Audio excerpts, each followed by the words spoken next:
दरभंगा के लिए गर्व की बात है। दरभंगा में मदन सहनी, बता दें कि 5वीं बार उन्होंने मंत्री पद की शपथ ली है। उसके बाद डॉक्टर रामचंद्र प्रसाद, एक नया चेहरा, भारतीय जनता पार्टी ने उन्हें मंत्री बनाया है। मंत्री बनाने के बाद दरभंगा ही नहीं, बता दें कि हायाघाट विधानसभा में जबरदस्त खुशी का माहौल है। सिधौली गांव में जबरदस्त खुशी का माहौल है। विधायक रामचंद्र प्रसाद को मंत्री बनाया गया है। आपको बता दें कि अभी तक जो विभाग है वो समझ में खासकर सामने नहीं आया है कि कौन सा मंत्री मंडल उन्हें मिलने वाला है, लेकिन मंत्रिमंडल जो है खासकर सम्राट चौधरी का, उसमें उन्हें शामिल कर दिया गया है। उन्होंने शपथ ले लिया है। मिथिला, खासकर मैथिली में उन्होंने शपथ लिया है। मिथिला पेंटिंग पाग पहनकर वो गए थे और वो शपथ जो है मिथिला में लिए हैं। डॉक्टर रामचंद्र प्रसाद मंत्री बन गए हैं। बता दें कि खासकर दरभंगा जिले के हायाघाट विधानसभा क्षेत्र से लगातार दूसरी बार विधायक बने डॉक्टर रामचंद्र प्रसाद को सम्राट कैबिनेट में मंत्री पद मिलने के बाद मिथिलांचल की राजनीति में नई चर्चा शुरू हो गई है। भारतीय जनता पार्टी ने संगठन के प्रति उनकी निष्ठा, लगातार चुनावी सफलता और सामाजिक समीकरण को ध्यान में रखते हुए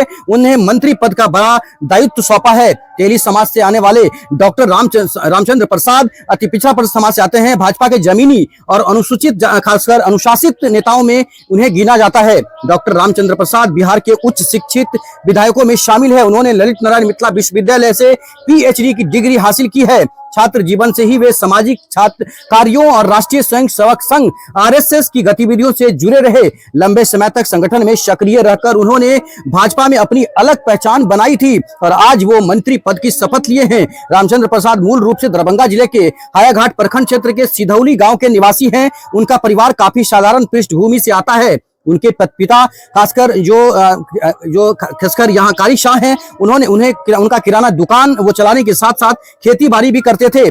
संघर्षपूर्ण माहौल में पले बढ़े डॉक्टर रामचंद्र प्रसाद ने मेहनत और संगठनात्मक कार्यों के बल पर राजनीतिक अगर बात करें तो लगातार उन्होंने खासकर काम जारी रखा। भारतीय जनता पार्टी में अपनी जगह जो है अलग बनाई। राजनीतिक में सक्रिय होने से पहले वो किसान और सामाजिक कार्यकर्ताओं के रूप में इलाके में पहचान बना चुके थे। खासकर राजनीतिक जीवन की शुरुआत उन्होंने स्थानीय स्तर से की। वर्ष 2011 में वे जिला परिषद सदस्य चुने गए। उनकी पत्नी भी 2 बार जिला परिषद सदस्य रह चुकी है। परिवार में उनका एक बेटा और 2 बेटियां हैं। जो उमानंद उनके बेटे का नाम है, जो इस वक्त भारतीय जनता पार्टी में हायाघाट क्षेत्र में किसी पद पर है। वो डॉक्टर रामचंद्र प्रसाद ने एक बार निर्दलीय उम्मीदवार, खासकर जिला लेवल पे उमानंद कुमार है ऐसा बताया जाता है, रूप में विधानसभा चुनाव लड़ा था, जो निर्दलीय के रूप में रामचंद्र प्रसाद ने लड़ा था। हालांकि बाद में वे भाजपा संगठन में पूरी मजबूती के साथ सक्रिय हो गए, जिसका लाभ उन्हें आज मिला है। पार्टी और संघ के साथ लंबे समय तक काम करने का उन्हें राजनीतिक लाभ भी मिला है और भाजपा नेतृत्व ने 2020 के बिहार विधानसभा चुनाव में पहली बार उन्हें हायाघाट विधानसभा से खासकर टिकट दिया और लालू प्रसाद यादव के हनुमान कहे जाने वाले, बहुत करीबी कहे जाने वाले भोला यादव को उन्होंने हरा दिया था। बता दें कि उनकी सफलता 10,252 वोटों से उन्हें सफलता मिली थी 2025 में, और 2020 की बात करें और 2025 में उन्होंने श्याम भारती, सीपीआईएम के उम्मीदवार श्याम भारती को पराजित कर अपनी राजनीतिक पकड़ मजबूत साबित की। लगातार 2 बार चुनाव जीतने के बाद पार्टी में उनका कद और बढ़ गया। कयास लगाया जा रहा है, सूत्र बता रहे हैं कि भाजपा के प्रदेश अध्यक्ष संजय सरावगी से उनका नजदीकी अच्छा है। उन्होंने जो मदद किया है, उन्होंने मंत्री बनाने में उन्हें मदद किया है, ऐसा सूत्र बता रहे हैं। बता दें कि रामचंद्र प्रसाद की छवि एक साफ सुथरे और ईमानदार नेता की मानी जाती है। उन पर कोई भी गंभीर आपराधिक मामला दर्ज नहीं है। 2 केस उनके नाम पर दर्ज है। खासकर ये जो घटना है उसके बारे में बता देते हैं। जो उनके ऊपर अगर शैक्षणिक योग्यता की बात कर रहे हैं तो उन्होंने जो ग्रेजुएट किया है, पीएचडी किया, हमने कहा 2014 में डॉक्टरेट की डिग्री भी हासिल उन्होंने किया था। उनके खिलाफ 2 आपराधिक मामले हैं जो पुलिस थानों में दर्ज हैं। 2 में अवैध रूप से प्रतिबंधित करने के लिए दंड से संबंधित आरोप हैं।